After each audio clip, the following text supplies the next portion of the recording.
மாயாண்டிக்கு தான் வந்து ஒரு உயர்ந்த நிலை, இவனெல்லாம் வந்து சாதாரணமாக வந்து இருக்க வேண்டியவன். இவன் வந்து கிராம கவுன்சிலராக, வார்டு கவுன்சிலராக மாறி அதுக்கப்புறம் இந்த ஊராட்சி மன்ற துணைத் தலைவராக இருந்தானே. குடிபோதையில் இருக்கிறனால இவனெல்லாம் மேலே அப்புறம் வெற்றா அவனை போட்டு தள்ளிட்டான். இந்த சாவை நடத்தின யாரோ அவனை பழிக்க தீர்த்ததுக்கு பிறகுதான் வந்து என் தாலியை நான் இறக்குவேன்னு ஒரு சபதம் போட்டிருக்கேன். இந்தியாவுக்கு கான்ஸ்டியூஷன் அத்தாரிட்டி யாரு? அமித்ஷா. தமிழ்நாட்டுக்கு கான்ஸ்டியூஷன் அத்தாரிட்டி யாரு? முதலமைச்சர் ஸ்டாலின். அவருக்கு திருப்பி ஞாபகப்படுத்த வேண்டியிருக்கு. அப்ப சமூக நீதி அப்படின்னு 24 மணி நேரம் தங்களை பறைசாற்றிக் கொள்கின்ற அரசுகள் இங்க வந்திருந்து 240 குடும்பம், ஒரு தாலி 2 தாலி இருந்திருந்தா பரவாயில்லைங்க. இவங்க வந்து ராத்திரியில் கொண்டு போய் அவங்க ஓலை குடிசைகளில் வந்து பனைமரத்தடியில் எல்லா குடிசைகளுக்கும் இவங்க நெருப்பு வச்சுட்டு வந்துடுறது. இவங்க பகலில் இருக்கிறவங்கலாம் வந்து மீசக்காரவங்களை போய் வெட்டுறது. என்னங்க, பாலை அருவாலை வச்சு மீசக்காரவங்களை போய் வெட்டுறது. இது வந்து தொடர்ந்து 6 மாதங்கள் வந்து அவர்கள் வீடுகளுக்கு தீ வைப்பதும், இவர்கள் போய் அவங்கள வந்து வெட்டி சாய்ப்பதும்.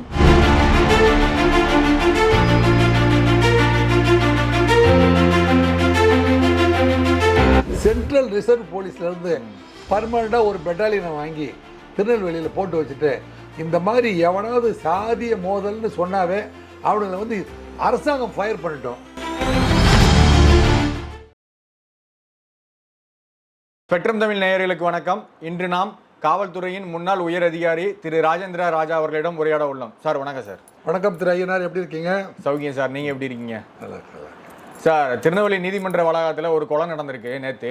அந்த கொலைக்கு வந்து ஜாதி பின்னணி காரணமாக இருக்குது. ஒரு பட்டியல் சமூகமும் அதுக்கப்புறம் எம்பிசி கேட்டகரியில் இருக்கிற ஒரு சமூகமும் வந்து அடிச்சுக்கிட்டு தான் இப்போ வந்து பெரிய பிரச்சனையாகி வந்து நிற்கிது அப்படின்னு சொல்கிறாங்க. ஏன்னா ஏற்கனவே வந்து திருநெல்வேலி, தூத்துக்குடி, தென்காசி மாவட்டங்களில் அந்த ஜாதி ரீதியான கொலைகள் வந்து அதிகரிச்சுட்டே இருக்குது. நீயா நானா போட்டி, நீ திருநெல்வேலியில் பெரியவனா நான் திருநெல்வேலியில் பெரியவனா அப்படிங்கிற மாதிரி போட்டியெல்லாம் அதிகரிச்சுட்டே இருக்குது. இந்த கொலைக்கான பின்னணி காரணம் என்னமா இருக்குது? திருநெல்வேலியில் நேற்றுக்கு 20ஆம் தேதி 20/12/2024 மாவட்ட ஒருங்கிணைந்த நீதிமன்றம், மாவட்ட நீதிமன்றம்னா எல்லா கோர்ட்டினுடைய ஹெட் குவார்ட்டர்ஸும் அங்கே இருக்கும், அந்த மாவட்டத்துக்கானது பூரா. அங்கே வந்து ஸ்பெஷலாக போலீஸ் பாதுகாப்பும் இருக்குது. அப்படி இருக்கும்போது திருநெல்வேலி மாவட்டம் பாளையங்கோட்டை பக்கத்தில் இருக்கிற கீழ்நத்தம் கிராமத்தைச் சேர்ந்த மாயாண்டி என்கிறவர் கிட்டத்தட்ட நீதிமன்றத்துக்கு அவர் மீது பல்வேறு வழக்குகள் நிலுவையில் இருக்கிற காரணத்தினால் அவர் வந்து நீதிமன்றத்துக்கு ஒரு வழக்கில் ஆஜராவதற்காக வந்து நீதிமன்ற வளாகத்துக்கு 100 மீட்டருக்கு முன்னாடி இருக்கிற ஒரு டீ கடையில் பைக்கை நிறுத்திட்டு டீ குடிக்க போயிருக்காரு. ஸோ ஏற்கனவே வந்து அவர் வருகைக்காக காத்து கொண்டிருந்த மனோராஜ் மற்றும் அவருடைய சகாக்கள் அங்கே வந்து ஒரு கேரளா ரெஜிஸ்ட்ரேஷனில் இருக்கிற ஒரு வக்கீல் ஸ்டிக்கர் ஒட்டின ஒரு காரில் வந்து காத்து கொண்டிருக்கிறார்கள். அவர் குறிப்பிட்ட நேரத்தில் அவர் வந்துட்டார். அவர் இன்னைக்கு காலையில் 10:30 மணிக்கு கோர்ட்டில் ஆஜராக போகிறாருன்னு 10லேருந்து 10:15 அவர் அந்த டீ சாப்பிட்டுட்டு ஃப்ரெஷ்ஷாக உள்ளே போகிறார். ட்ராவல் பண்ணி வந்திருக்கார். இவர் வந்து கீழ்நத்து கிராமம் தான் இவர் கொலை செய்ய வந்து காத்திருக்காங்களே மனோராஜ் மற்றும் அவருடைய குழுவினர்கள். அவங்களும் கீழ்நத்தம் தான், இவரும் கீழ்நத்தம் தான். இவருக்கு அடையாளம் தெரியும். மனோராஜுக்கு வந்து சின்ன வயசுலேருந்தே வந்து மாயாண்டியை நல்ல அடையாளம் தெரியும். மாயாண்டி வருகைக்காக காரில் காத்திருக்காங்க. அப்போ வந்து மாயாண்டி இறங்கி டீ குடிக்க போகிறார். டீ குடிக்க போனேன் மனோராஜ் குரூப் வந்து அப்படியே வந்து சைலண்டாக போய் சுற்றி வளைக்கிறாங்கன்னா அடிக்கல பிடிக்கல, போய் அப்படி நின்று ஹை லெவலில் வந்து எஸ் கவரப் அப்படின்னு சொல்லிட்டு சுற்றிலும் கவர் பண்ணிடுறாங்க. அவருக்கு வந்து மற்றவர்கள் அடையாளம் தெரியல.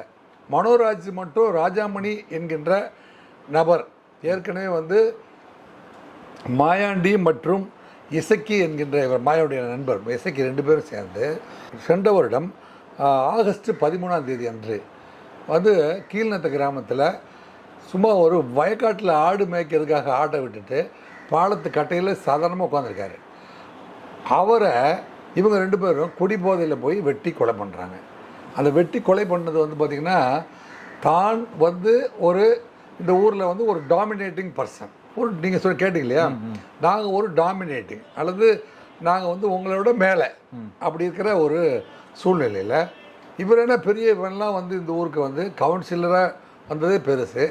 அவர் வந்து வார்டு கவுன்சிலர் ஆகி அதில் வந்து பெரும்பான்மையும் பெற்று ஊராட்சி மன்ற துணைத் தலைவர் வரைக்கும் இவன் வந்துட்டான், நம்மளை மீறி இவனெல்லாம் பெரிய ஆளாக வந்துடக்கூடாது. அதாவது பட்டியல் சமூகத்தை சேர்ந்தவர் ஊராட்சி மன்ற துணைத் தலைவராக வந்தது வந்து ஒரு எம்பிசி கேட்டகரியில் இருக்க ஒரு சமூகத்துக்கு பிடிக்கல. இல்லை, நான் வந்து சாதாரணமாக பேசும்போது இந்த குறிப்பாக காவல்துறை சேர்ந்த அதிகாரிங்கிறதுனால இந்த இந்த ஆதிக்க மனப்பான்மை உள்ளவர்கள் என்னங்க சாதாரண நிலையிலிருந்து ஒடுக்கப்பட்ட நிலையிலிருந்து மேலே வந்தவர்கள், இவ்வளோதான்.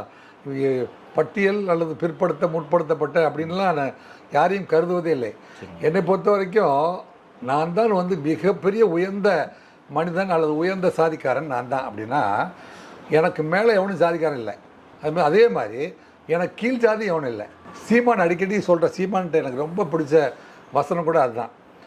உயர்ந்த சமூகம் என்று தன்னை கருதி கொள்கின்ற பெரியவரே, என்னங்க நீ வந்து உன்னை உயர்ந்தவன் என்று எண்ணிக்கொள், ஆனால் உனக்கு கீழே எவனும் இல்லை அப்படிங்கிறதையும் நீ புரிந்து கொள் அப்படிம்பார். மாயாண்டிக்கு தான் வந்து ஒரு உயர்ந்த நிலை, இவனெல்லாம் வந்து சாதாரணமாக வந்து இருக்க வேண்டியவன், இவன் வந்து கிராம கவுன்சிலராகவும் வார்டு கவுன்சிலராக மாறி அதுக்கப்புறம் இந்த ஊராட்சி மன்ற துணைத் தலைவராக இருந்தானா, குடிபோதையில் இருக்கிறனால இவனெல்லாம் மேலே அப்புறம் வெற்றா அவனை போட்டு தள்ளினா அவனை பொறுத்த வரைக்கும் பார்த்தீங்கன்னா மனோராஜ் குடும்பத்தை பொறுத்த வரைக்கும் சாதாரண நிலையிலிருந்து கொஞ்சம் கொஞ்சமாக படித்து முன்னுக்கு வந்து அரசியல் பேச தெரிஞ்சு திமுகவுடைய ஆதரவாளர்கள், திராவிட முன்னேற்ற கழகவுடைய ஆதரவாளர்களாக வந்து இந்த கட்சி நம்மளை காப்பாற்றும், இந்த கட்சி நம்மளை கரையேற்றி இருக்குது அப்படின்னு கருதி கொண்டு மேலே வந்து அவங்களுடைய ஆதரவில் மாநில அந்த ஊராட்சி மன்றத்துடைய துணைத் தலைவராக வந்து அவனை சிதைச்சிட்டாங்க. இப்போ மனோராஜுக்கும் அவருடைய இப்போ யார் ராஜாமணியுடைய மனைவி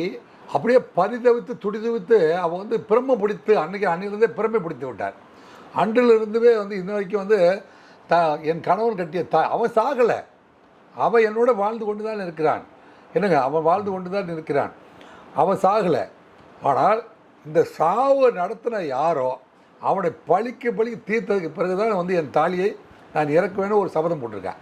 ஸோ அப்படி ஒரு சபதத்தை வந்து அவர்கள் ஏற்றுக்கொண்டிருக்கிறார்கள். இந்த மனோராஜ் பார்த்திங்கன்னா அன்றைய தேதியிலேருந்து முடிவெட்டில் சவரம் பண்ணல, கிட்டத்தட்ட ஒரு வருஷத்துக்கு மேலே. இறந்து போன ராஜாமணியோட தம்பி மனோராஜ் வந்து முடிவெட்டில் சேவிங் பண்ணல. இது வந்து அந்த ஊரில் இருக்கிற அத்தனை பேருக்குமே தெரிந்த ஒரு தகவலாக இருக்குது. இதுக்கு நடுவில் பார்த்திங்கன்னா இவங்க வந்து அன்றைய தினம் ஊருக்கே தெரிஞ்சிருக்கு ராஜாமணியோட ஒய்ஃப் வந்து தாலி எரிக்கல அப்படிங்கிறதும், ராஜாமணியோட தம்பி வந்து சேவிங் பண்ணல முடிவெட்டலங்கிறது ஊருக்கே தெரிஞ்சிருக்கு. ஆனால் உளவுத்துறை போலீஸுக்கு மட்டும் தெரியல.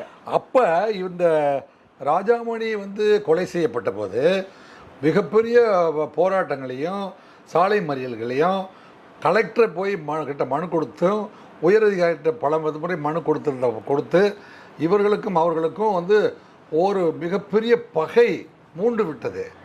அதன் பிறகு பார்த்தீங்கன்னா அவங்களை பார்த்தால் இவர்களுக்கு பிடிக்கவில்லை.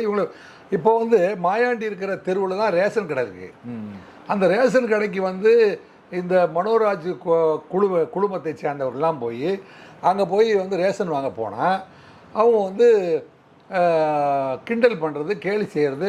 அதனால் ரேஷன் பொருட்கள் வாங்கவே போக முடியல. எனவே ரேஷன் கடையை வந்து பொதுவான ஒரு இடத்திற்கு மாற்றுங்கள், இல்லைன்னா எங்களுக்கு தனியாக ஒரு ரேஷன் கடையை அமைத்து கொடுங்கள். ஜாதிக்கு ஒரு ரேஷன் கடை. ஆமாம், ஜாதிக்கு ஒரு ரேஷன் கடை, அல்லது எங்கள் பகுதிக்கோ அல்லது 2 பேருமே வந்து வாங்கிட்டு போகிற பொது இடத்துல ரேஷன் கடை அமைங்க அப்படின்னு அவங்க வந்து ஊர்வலமாக போய் கலெக்டர்கிட்ட மனு கொடுத்துருக்காங்க. அப்போ கலெக்டருக்கும் தெரியும் இந்த மாதிரியான ஒரு பகை இருக்குது அப்படின்னு. தெரியுமா அவங்களுக்கு? அந்த திருநெல்வேலியுடைய உளவுத்துறை காவலர்கள் அத்தனை பேருக்குமே தெரிந்த ஒரு விஷயம். இவன் வந்து மனோராஜ் வந்து தன்னுடைய அண்ணனுடைய சாவை வந்து அவன் ஏற்றுக்க முடியாமல் அவன் வந்து முடிவெட்டாமல் எனக்கு சேவ் பண்ணாமல் வந்து அவன் வந்து ஒரு மனப்பதற்றத்தோடு அவன் இருக்கிறான் அப்படிங்கிறது வந்து உலகறிந்த உண்மை. பழி தீர்க்க காத்துக்கிட்டு இருக்கான் அப்படிங்கிறது தெரியும். பதற்றத்தோடு இருக்கிறான். அப்போ பழி தீர்ப்பது என்பது ரகசியமாக போட்டுக்கிட்ட ஒரு திட்டம் வைங்களேன்.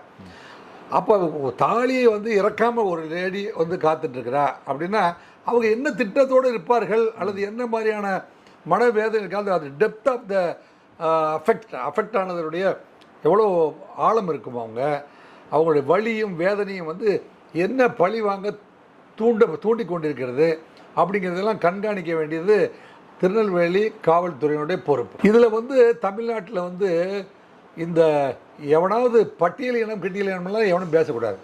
நேராக வந்து இந்த சாதிக்காரனுக்கு இந்த காரணம் சண்டை. என்னடா சண்டை உங்களுக்குள்ளே? என்னடா ஒரு அப் அண்ட் டவுன் இருக்குது, அதை சரி செய்யறதுக்கு என்னடா பண்ணலாம் வாடா.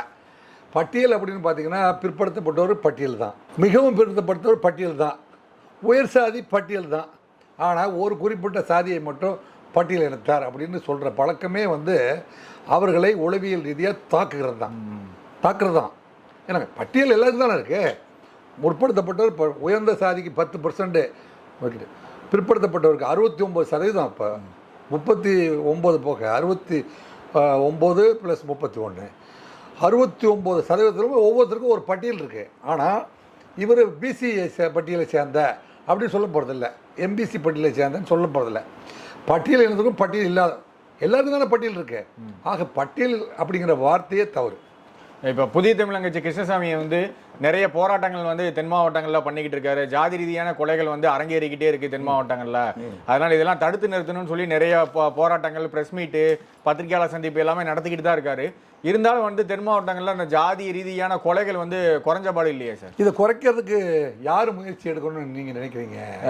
ஆளுங்கட்சி கண்டிப்பா எடுத்து, ஆளுங்கட்சி 2021 இருந்து உள்துறை, அதாவது இந்த நாட்டில் வாழ்கின்ற குடியுரிமை பெற்ற தமிழ்நாட்டை சேர்ந்த, தமிழ்நாட்டில் ஓட்டு போடுறதுக்கு யாருக்கெல்லாம் உரிமை இருக்குதோ அத்தனை பேரையும் காத்து எனக்கு அவங்க வாழ்க்கையில் வந்து கான்ஸ்டியூஷனில் கொடுக்கப்பட்ட அத்தனை உரிமைகளின் அடிப்படையில் குறிப்பாக 14, 15, 16, 17 அடிப்படை உரிமைகள் அத்தனையோடும் சேர்ந்து வாழ்வதற்காகவும் கான்ஸ்டியூஷனில் செக்ஷன் 21 ஒரு மனிதன் வந்து உயிரோடு வாழ்கிறதுக்கான உரிமை, வாழ்ந்து அவன் சமூக இயல்படி வாழ்ந்து முடிக்கிற உரிமை அவனுக்கு கொடுக்கப்பட வேண்டும்னு கான்ஸ்டியூஷனில் செக்ஷன் 21 இருக்குது. அதுக்கு பொறுப்பானவர் யார் தெரியுமா? பொறுப்பானவர் மாநில உள்துறை அமைச்சர் தான். யார் உள்துறை அமைச்சர்? முதலமைச்சர் தான். ஸ்டாலின் தான் உள்துறை அமைச்சராக இருக்காரு நமக்கு. அது நீங்களாவது கொஞ்சம் உறக்கமாக சொல்லுங்கள். யார் முதல்ல உள்துறை அமைச்சர்? யார் உள்துறை அமைச்சர்? வந்து ஸ்டாலின் தான். போலீஸும் அவர் கையில் தான் இருக்குது, உளவுத்துறையும் அவர் கையில் தான் இருக்குது. போலீஸ் அவர் கையில் தான் இருக்குது, உளவுத்துறை அவர் கையில் தான் இருக்குது, சட்டம் ஒழுங்கு அவர் கையில் தான் இருக்குது. அப்படின்னா கான்ஸ்டியூஷனுக்கு அவர் தான் அத்தாரிட்டி. அவர் தான் அத்தாரிட்டி. தமிழ்நாட்டுக்கு, இந்தியாவுக்கு கான்ஸ்டியூஷன் அத்தாரிட்டி யாரு? அமித்ஷா. தமிழ்நாட்டுக்கு கான்ஸ்டியூஷன் அத்தாரிட்டி யாரு? முதலமைச்சர் ஸ்டாலின். முதலமைச்சர் ஸ்டாலின். அவருக்கு திருப்பி திருப்பி ஞாபகப்படுத்த வேண்டியிருக்கு. இவங்க என்ன சொல்றாங்கன்னா, அந்த அரசியல்வாதிகள் வந்து இப்போ வந்து பார்த்தீங்கன்னா சட்டத்துறையுடைய அமைச்சர் அவர் என்ன சொல்றாருன்னா, அதிமுகவுடைய ஆட்சியில் எடுத்து புள்ளி விவரங்களை பார்த்தீங்கன்னா இதே மாதிரி அதிமுக ஆட்சியில் நடந்தது, அதனால எங்கள் ஆட்சியில் நடக்குது அப்படி சொல்கிறாரு. அப்போ 2 பேரும் சரியில்லைன்னு ரகுபதி சொல்ல வர்றாரா?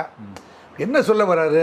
உங்கள் ஆட்சியிலையும் கொலை நடந்துச்சு, இதே மாதிரி கொலை உங்கள் ஆட்சியில் நடந்துச்சு, புள்ளி விவரத்தை எடுத்து பாருங்க அப்படிங்கிறாரு. அந்த ஆட்சியில் கொலை அதிகமாக நடந்தது அப்படிங்கிறதுக்காக தான் இந்த ஆட்சியை கொண்டு வந்தாங்கன்னு சொல்லிக்கிட்டாலும் அப்போ நீங்கள் நடவடிக்கை எடுக்கணும் அப்படின்னு அவங்க ஆட்சியில் வந்து சட்டம் ஒழுங்கு சீர்கட்டு போச்சு, ஆட்சியை நடத்த தெரியலன்னு சொல்லித்தாயா நீங்கள் ஆட்சிக்கு வந்தீங்க.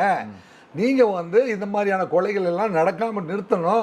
234 கொலைகள்ங்க, 234 கொலைகள். இதுவரை நடந்த கொலை வந்து 243. இதோட வந்து 244 கொலைகள் வந்து தமிழ்நாட்டில் தென் மாவட்டங்களில் இந்த காரணத்துக்காக நடந்திருக்கு. அப்போ சமூக நீதி அப்படின்னு 24 மணி நேரம் தங்களை பறைசாற்றிக் கொள்கின்ற அரசுகள் இங்கே வந்திருந்து 240 குடும்பம், ஒரு தாலி 2 தாலி இருந்திருந்தா பரவாயில்லைங்க. ஐயனார் உங்களுக்கு மனசு பொறுக்குதா? நெஞ்சு பொறுக்குதில்லை இந்த நிலைகட்ட மாந்தரின் நிலை தானே நினைக்கிறேன். கொலை பண்ணினவனையெல்லாம் பதிலுக்கு கொலை பண்ணி கொண்டிருக்கிறார்கள்.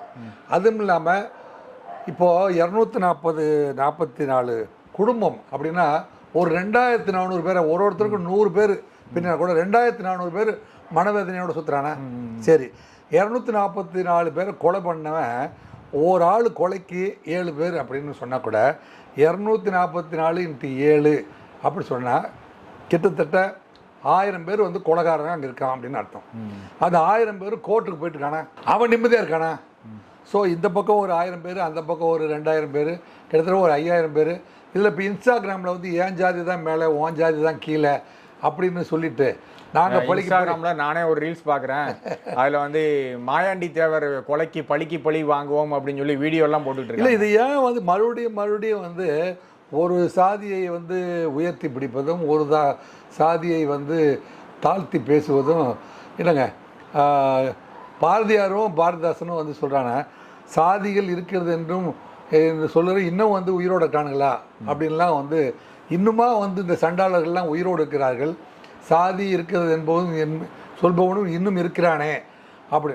திருவள்ளுவர் தொடங்கி பாரதியார் வரைக்கும், பாரதிதாசன் வரைக்கும், தந்தை பெரியார் தொடங்கி இப்போ நம்ம காலத்தில் வந்து தந்தை பெரியார் தொடங்கி தம்பி உதயநிதி ஸ்டாலின் வரைக்கும் வந்து சனாதனம் வேண்டாம், சமூக நீதி வேண்டும் அப்படின்னு சொல்லிட்டு இருக்கீங்களே, இதுக்கு பேர் தான் சமூக நீதியா அப்படின்னு பொதுமக்கள் உங்களை பார்த்து கேள்விகள் கேட்கிற ஒரு சூழ்நிலையை ஏற்படுத்திய, ஒரு மாபெரும் அதிர்ச்சியை ஏற்படுத்திய கொலை தான் உயர்நீதிமன்றத்தினுடைய கட்டடங்களையே ஆட்டிருச்சு. இப்போ என்ன சொல்றாங்கன்னா, இந்த மாதிரி கொலைகள் பண்ணிட்டோம் அப்படின்னா ஊர்ல பெரிய தாதாவாயிரலாம், அது மூலியமா வந்து கந்து வெட்டி பண்ணலாம், கட்ட பஞ்சாயத்து பண்ணலாம், அது மூலியமா நம்மளும் பணம் சம்பாதிக்கலாம் அப்படின்னு நினைச்சு சில பேர் வந்து வாண்டடா அந்த கொலைலாம் பண்றாங்க அப்படிங்கிறாங்க. இல்லை, நேற்றைய தினம் வந்து அன்ரெஜிஸ்டர்டு ஃபினான்சியல் இன்ஸ்டியூஷன் நடத்தின அத்தனை பேரும் 10 வருஷம் உள்ளே போயிடணும்னு சொல்லியாச்சு. நேற்று சுப்ரீம் கோர்ட் சொல்லி பார்த்தீங்களா? சுப்ரீம் கோர்ட்டில் வந்து இதுவுமே வந்து கந்து வட்டி என்னங்க ரெஜிஸ்டர்டு இல்லாமல் அன்ரெஜிஸ்டர்டாக வந்து பணம் கொடுத்து வாங்குற அத்தனை பேரும் 10 ஒரு கடன் வாங்கினவன் நல்ல கடன் வாங்கிவிட்டு இவன் அன்ரெஜிஸ்டர்டாக என்கிட்ட கொடுத்து அதிகப்படியான வட்டி வாங்குறான்னு சொன்னால் எக்ஸ்ட்ராபிடன்ட் இன்ட்ரெஸ்ட் ஆக்ட் அப்படிங்கிற ஒரு சட்டத்தின்படி அவன் மீது எஃப்ஐஆர் போட்டு கந்து வட்டி கொடுத்தவனெல்லாம் கைது பண்ணி 10 வருஷம் சிறையில் போடலாம் அப்படின்ட்டு நேற்றுலேருந்து சுப்ரீம் கோர்ட்டில் சட்டம் வந்துருச்சு தம்பி. அதனால எல்லாரும் வந்து என்ன செய்வாங்க, சுப்ரீம் கோர்ட்டுடைய உத்தரவுப்படி எவனெல்லாம் கந்து வட்டி கொடுக்குறானோ அவனை போய் அத்தனை பேரையும் வந்து எஃப்ஐஆர் போட்டு அரெஸ்ட் பண்ணி உள்ளே போட போகிறாங்க தம்பி.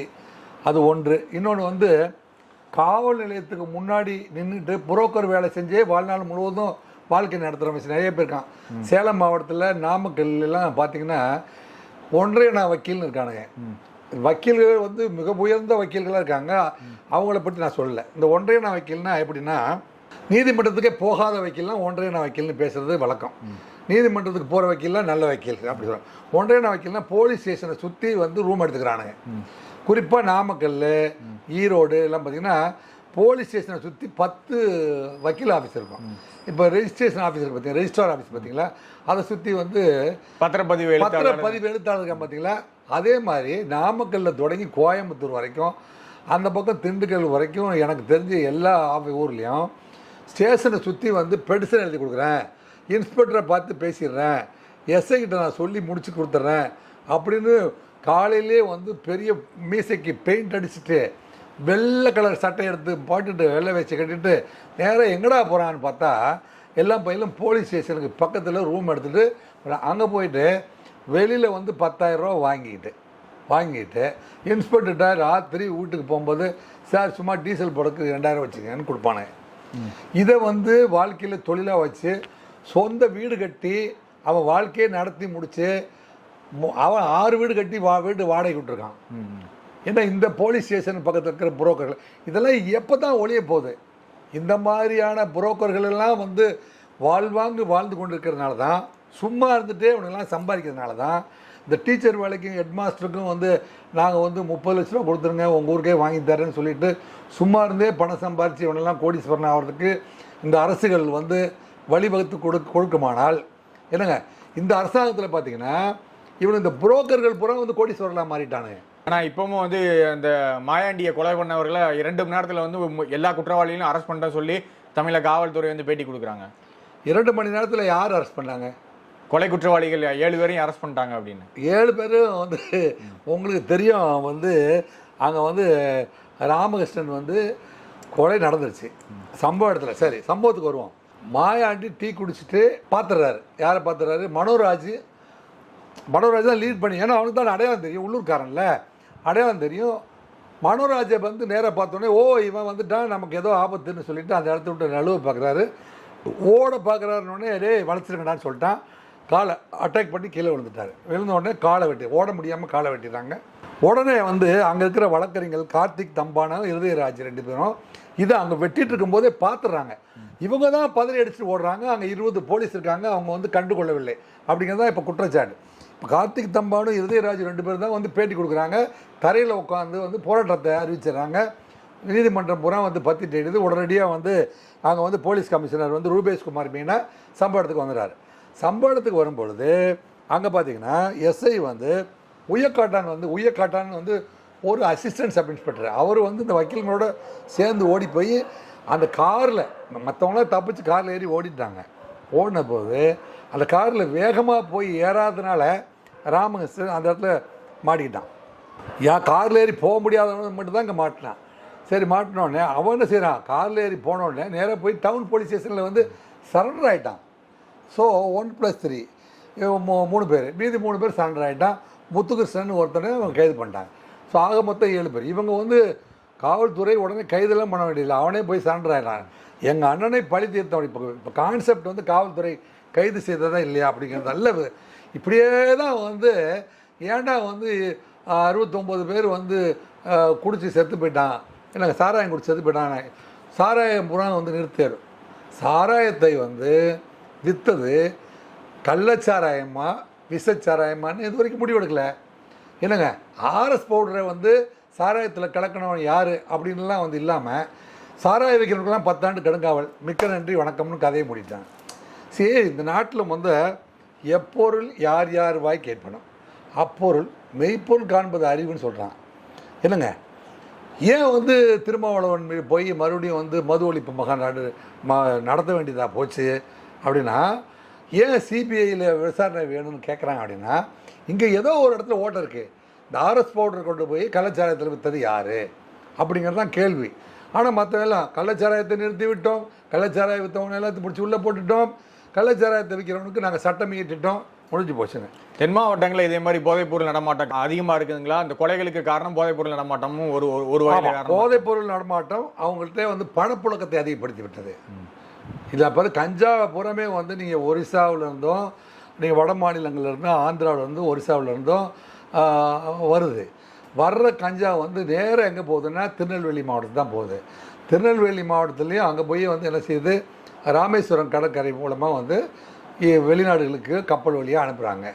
இது வந்து இப்போ பெரிய ஜங்ஷன் பார்த்திங்கன்னா மதுரையில் இருக்கிற மதுரை பஸ் ஸ்டாண்டும் திருநெல்வேலி பஸ் ஸ்டாண்டு, அங்கேருந்து டிரான்ஸ்போர்ட்டேஷனு. அது மேற்கு தொடர்ச்சி மலையில் யார் வந்து அதிகமாக இருக்கிறார்களோ, யாரெல்லாம் வந்து இந்த இரவு நேரத்தில் வர்ற ஆம்னி பஸ்ஸில் மற்றும் காய்கறி கூடைகளில் வச்சு அங்கேருந்து இப்போ போன வாரம் பார்த்திங்கன்னா கஞ்சா தோட்டமே வந்து வளர்த்து கொண்டு இருந்த ஒரு ஆட்களை போய் பிடிச்சிருக்காங்க. ஸோ இவங்களெல்லாம் கொண்டு வந்து இந்த பார்சல் சர்வீஸை வந்து தவறாக பயன்படுத்தி கொண்டு வந்து இவங்கெல்லாம் வந்து வெளிநாடுகளுக்கு அனுப்புறதும், உள்நாட்டில் அதிகமாக சப்ளை பண்ணியும் இவங்களாம் கஞ்சா போதையில் வந்து அதிகமாக போனதுனால இவங்ககிட்ட பணப்புழக்கம் அதிகமாக இருக்கிறனால ஈஸியாக பெயிலில் வந்துடுறான். இவங்க 2 பேரும் பார்த்திங்கன்னா போன வருஷம் கைது பண்ணி இந்த ராஜாமணியோட கொலை வழக்கில் இவங்க 2 பேரும் கைது பண்ணுறாங்க. யார், மாயாண்டியும் இசக்கி அவங்க குழுவினரை சேர்ந்தவங்க கைது பண்ணி குண்டர் சட்டத்தில் அடைக்கிறாங்க. குண்டர் சட்டத்தை ஈஸியாக வந்து கம்மா கிராஸ் பண்ணிவிட்டு பெயில். ஆனால் மாயாண்டியும் இசக்கியும் அந்த ஊருக்கு போக முடியல. உள்ளூரில் போனாவே நம்மளை போட்டுருவான். இல்லை, சாதாரணமாக குடி போதையில் போய் சும்மா இருந்தவனை வெட்டிவிட்டு ஊரை விட்டு ஓடுவானே. அப்படி ஊரை விட்டு ஓடின மட்டும் அவன் விடுவானா? அவங்க அண்ணனை கொலை செஞ்சான், அதுக்காக தானே அவன் பதில் கொலை செஞ்சிருக்கான். இதில் ஆணவம் எங்கே இருக்குது? இதுக்கு வந்து பதிலுக்கு பதில் ரிவெஞ்ச் மர்டர். ரிவெஞ்சு தன்னுடைய அண்ணனை வெட்டிட்டாங்கிறத வந்து அவன் அடைக்காத்திருக்கிறான். அடைக்காத்ததை வந்து எக்ஸிக்யூட் பண்ணிட்டான். இப்போ புதிய தமிழ் கட்சி கிருஷ்ணசாமி என்ன சொல்கிறாருன்னா, தென் மாவட்டங்களில் வந்து ரிசோர்டு போலீஸை கொண்டு வந்து போடுங்க, மத்திய துணை ராணுவ படையை கொண்டு வந்து போடுங்க. ஆமாம், கட்டுப்படுத்தணும் அப்படின்னு. நான் கூட என்ன சொல்கிறேன்னா, நான் நேற்று சொல்லியிருக்கேன், சிவகாசியில் வந்து ஏற்கனவே வந்து இதே தூத்துக்குடியில் இருக்கிற அந்த குரூப்புக்கும் திருநெல்வேலியில் இருக்கிற இந்த குரூப்புக்கும் மிகப்பெரிய கலவரம் வந்துச்சு. சுதந்திரம் வாங்கி சில ஆண்டுகளுக்குள்ளேயே திரு காமராஜ் அவர்கள் முதலமைச்சராக இருக்கிற சமயத்திலேயே சிவகாசி கலவரம் வந்துடுச்சு. அது ரொம்ப கஷ்டப்பட்டு அடக்கவே முடியல. அந்த குரூப்புக்கும் இப்போ இந்த குரூப்புக்கும் அந்த குரூப்புக்கும் நடந்துச்சு. எனக்கு புரியுது, பார்க்குற பொதுமக்களுக்கு புரியுமான்னு தெரியல. பொதுமக்கள் வந்து தூத்துக்குடிக்கும் திருநெல்வேலிக்கும் சண்டைன்னா புரிஞ்சுக்கங்க. தூத்துக்குடி குரூப்புக்கும் சிவகாசியில்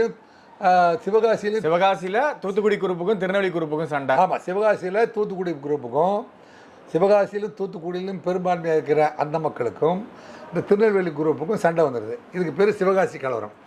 இவங்க வந்து ராத்திரியில் கொண்டு போய் அவங்க ஓலை குடிசைகளில் வந்து பனைமரத்தடியில் எல்லா குடிசைகளுக்கும் இவங்க நெருப்பு வச்சுட்டு வந்துடுறது. இவங்க பகலில் இருக்கிறவங்கலாம் வந்து மீசக்காரவங்களை போய் வெட்டுறது. என்னங்க, பாலை அருவாலை வச்சு மீசக்காரவங்களை போய் வெட்டுறது. இது வந்து தொடர்ந்து 6 மாதங்கள் வந்து அவர்கள் வீடுகளுக்கு தீ வைப்பதும், இவர்கள் போய் அவங்கள வந்து வெட்டி சாய்ப்பதும், இறுதியாக வந்து அப்படியே பீஸ் கமிட்டின்னு போய் தான் கடைசியாக வந்து இறுதியாக வந்து அவர் இப்போ குரு பூஜை நடத்துகிறாங்களே, அங்கே வந்து முடிஞ்சது.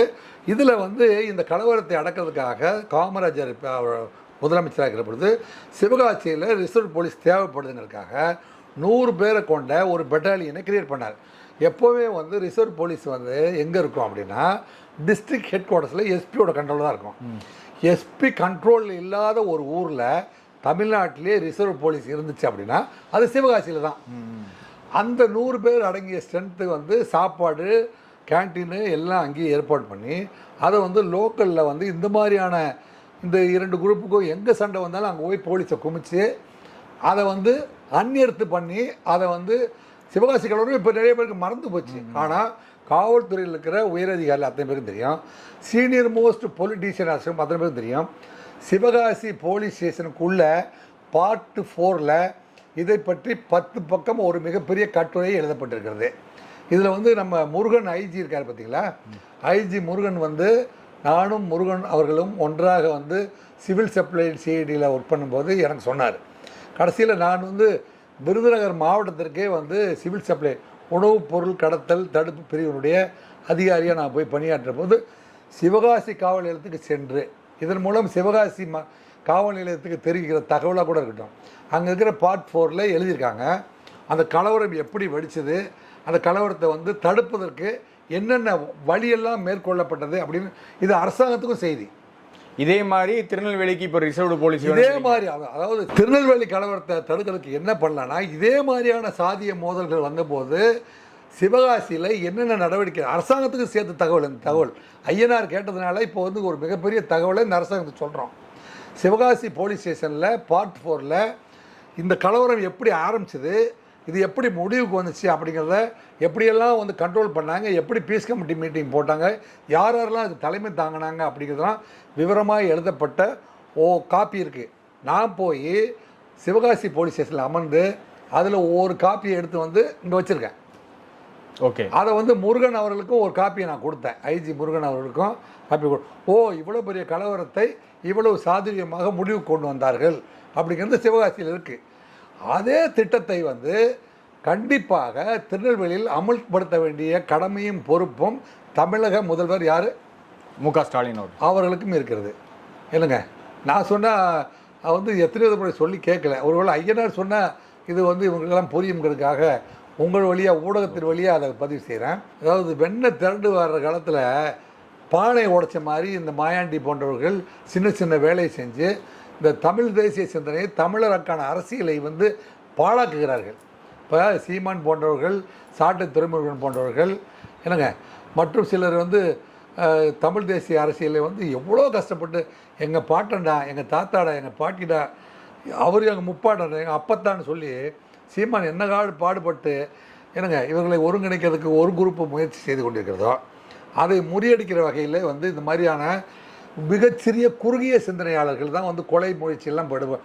ஏன்னா ஒருத்தர் கொண்டுருது அப்படின்னா இவன் வந்து முடிவுக்கு கொண்டு வரல, அவன் ஒரு சரித்திரத்தை முடிவுக்கு கொண்டு வரல, ஒரு சகாப்தத்தை உருவாக்கிட்டு போயிடறான். சாதிய மோதலை வந்து இங்கே ஒரு மிகப்பெரிய சமூகத்திற்கும் அங்கே ஒரு மிகப்பெரிய சமூகத்திற்கும் ஒரு மிகப்பெரிய பகை உணர்வை விதைச்சிட்டு போயிடுறான். இந்த பின்தங்கிய சிந்தனையாளர்கள் எல்லாத்தையும் மாற்றி அமைச்சு சமூக நல்லிணக்கத்தை ஏற்படுத்துகின்ற வகையில் திருநெல்வேலியில் ஒரு 500 பேரை கொண்ட சாதி சலுகை. இப்போ நீங்கள் சொல்கிறபடி டாக்டர் கிருஷ்ணசாமி அவர்கள் சொல்கிறபடி நம்ம ஊர்காரன் வந்தால் இவன் ஏன் ஜாதிக்காரன் ஓன் ஜாதிக்காரன் சொல்லிடுவாங்கிறது தான் டாக்டர் கிருஷ்ணசாமி அப்படி சொல்லியிருப்பான்னு நான் நினைக்கிறேன். சென்ட்ரல் ரிசர்வ் போலீஸ்லேருந்து பர்மனெண்ட்டாக ஒரு பெட்டாலியனை வாங்கி திருநெல்வேலியில் போட்டு வச்சுட்டு இந்த மாதிரி எவனாவது சாதிய மோதல்னு சொன்னாவே அவனுங்களை வந்து அரசாங்கம் ஃபயர் பண்ணிட்டோம். அதிமுகவை விட எங்கள் ஆட்சியில் வந்து கம்மியாக கொலை நடந்திருக்குதுன்னு என்ன மாதிரியான மனநிலையிலப்பா இருக்கிறீங்க? உங்கள் வீட்டில் ஒருத்தர் செத்து போனால் நீங்கள் எப்படியெல்லாம் அழுதிங்க? உங்கள் வீட்டில் ஒருத்தர் செத்து போயிட்டார், வயசாக தான் செத்து போனார், அதுக்கே எல்லோரும் சேர்ந்து அழுதிக்கல. அப்போ 240 குடும்பம் வாழ வேண்டிய குடும்பம் பாதியிலே வெட்டி வந்து செத்து பாடியை வாங்க மாட்டேன்னு வந்து சாலை மறியல் பண்ணிவிட்டு புதைக்க போகிற போது 600 பேர் ஊர்வலமாக போய் வேதனையோடு புதைச்சிட்டு சபதம் எடுத்துகிட்டு திரியிறானுங்களே. இந்த நாடு எந்த இடத்துல இருக்குதுங்கிறத பற்றி நீங்கள் எதாவது கவலைப்பட்டிருக்கீங்களா? நெஞ்சு பொறுக்குதில்லை இந்த நிலைகட்ட அரசியல்வாதிகள் நிலைக்கையில் என் நெஞ்சு பொறுக்குதில்லை. மதிப்புமிக்க நீதியரசர்கள் திரு S.M. சுப்பிரமணி, திரு குமரப்பா அடங்கிய அமர்வு நேற்றைய தினம் கொதிச்சு எழுந்துட்டாங்க. 2 ஹைகோர்ட் ஜட்ஜும் கொதிச்சு எழுந்துட்டாங்க.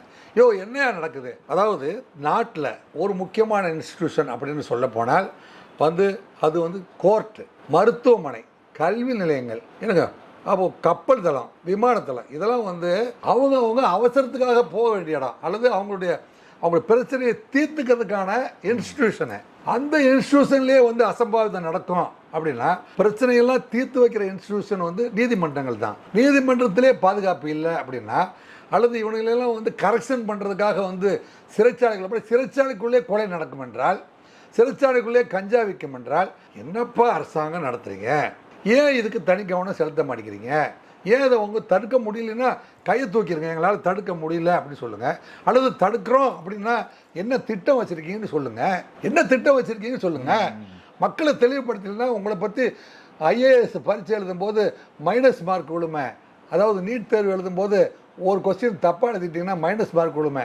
அது மாதிரி மக்கள் மனசில் நீங்கள் வந்து மைனஸ் மார்க்கை பெற்றுக்கொண்டே வருகிறீர்கள் அப்படிங்கிறத மட்டும் நீங்களாம் வந்து நினைவில் வச்சுக்கோங்க அப்படின்னு யார் சொல்லியிருக்காங்க? திரு எஸ்.எம். சுப்பிரமணியம், குமரப்பாவும் சொல்லியிருக்காங்க. என்னங்க நாங்கள் சொல்ல நேற்று கூப்பிட்டு என்ன செய்யிருக்காரு அவர்? என்ன ஹசன் முகமது ஜின்னா, அரசு வக்கீல் ஹசன் முகமது ஜின்னா, அவர் தான் உயர்நீதிமன்றத்தினுடைய சீஃப் பிபி. அவர் கூடுதல் அட்வொகேட் ஜெனரல் ரவீந்திரன், என்னங்க அரசு பிளீடர் எட்வின் பிரபாகரன், 3 பேர்த்தையுமே சம்மன் பண்ணிட்டாங்க. யார்? ஹைகோர்ட்டு கொதிச்சு எழுந்துட்டாங்க. 2 நீதிபதியும் அவங்கள பாதம் தொட்டு வணங்குறேன். அவங்கள வந்து இந்த ஊடகத்தின் சார்பாக அவங்களுடைய செயல்களை நினைத்து நான் பெருமைப்படுறேன். இப்பேற்பட்ட மனசாட்சி உள்ள நீதிபதிகள் இந்த நாட்டில் இருக்கிறீங்களே அப்படின்னு உங்களை நான் கையெடுத்து வணங்குறேன். Okay sir, வணங்குறேன். அப்படி வந்து கூப்பிட்டு என்னையா திட்டம் வச்சுருக்கீங்க, இந்த நீதிமன்றத்துக்கெல்லாம் பாதுகாப்பு கொடுங்க, இதுலெல்லாம் வந்து தவறு நடக்காதுங்கிறத வந்து உறுதியளிக்கிற வகையில் உங்கள் செயல்பாடு, உங்கள் திட்டம், உங்கள் எஸ்ஓபி என்ன, அதை சப்மிட் பண்ணுங்கன்னு கேட்டிருக்காங்க. தயவு செஞ்சு ஒரு எஸ்ஓபியை கிரியேட் பண்ணுங்கள். இந்த மாதிரி ரிவெஞ்ச் மர்டரு இந்த இன்ஸ்டாகிராமில் ஃபேஸ்புக்கிலலாம் வந்து நாங்கள் விட மாட்டோம் நீங்கள் விட மாட்டோன்னு கொதித்து கொண்டிருக்காங்களே, அதை நீங்களாம் பார்க்குறீங்களா இல்லையா? பார்த்தா என்ன செய்ய போகிறீங்க? நானும் ஐயனாரும் ஒன்றும் பண்ண முடியாது, நீங்கள் தான் பண்ணணும். தயவு செஞ்சு திருநெல்வேலி கமிஷனரும் திருநெல்வேலியுடைய கலெக்டரையும் வச்சுக்கிட்டு போய் அங்கே உட்காந்து, அதாவது பேரறிஞர் அண்ணா சொல்கிறாரு, என்னங்க பொது சேவை செய்ய, அரசியல் செய்ய, ஆட்சி செய்ய வருகின்ற அரசியல்வாதிகளே, நீங்கள் dear brother, go to the public, live among them, learn from them. அவ என்ன மனநிலையில் இருக்கிறாங்க லேர்ன் பண்ண அப்படிங்கிறான். Start from where they are. இது அண்ணாதுரை வீட்டில் எழுதியிருக்கு. என்னங்க சும்மா நானும் வந்து ஊருக்கு போகிறேன், ரிவ்யூ பண்ணுறேன். என்னத்தை ரிவ்யூ பண்ணுங்க? ஏன் உயர்நீதிமன்ற நீதியரசர்கள் வந்து தானா முன் வந்து ஒரு வழக்கை வந்து எடுக்கிறாங்க? அவங்க வந்து உடனே அறிக்கை சமர்ப்பின்னு சொல்கிறாங்களே, அதுக்கு அறிக்கை வந்து ஏதோ ஒரு நாம்கேவாஸ் அறிக்கை இல்லைப்பா. தயவு செஞ்சு என்னங்க மாண்டு போகிற இந்த சமூகத்தை தயவு செஞ்சு காப்பாற்றுங்க அப்படின்னு உங்களையெல்லாம் வந்து கரங்கூப்பி கேட்டுக்கிறோம். நம்முடன் இணைந்து பல்வேறு கருத்துக்களை பகிர்ந்து கொண்டமைக்கு மிக்க நன்றி சார். மிக்க நன்றி ஐயனார். உங்களோடு சேர்ந்து பல்வேறு கருத்துக்களை வந்து அரசுக்கும் அரசு சார்ந்த நிறுவனங்களும் சொல்லியிருக்கிறோம். இந்த சிறப்பான கேள்விகளையும் பயன் தரும் கேள்விகளை கேட்டதுக்காக உங்களுக்கு நன்றி. தேங்க்யூ.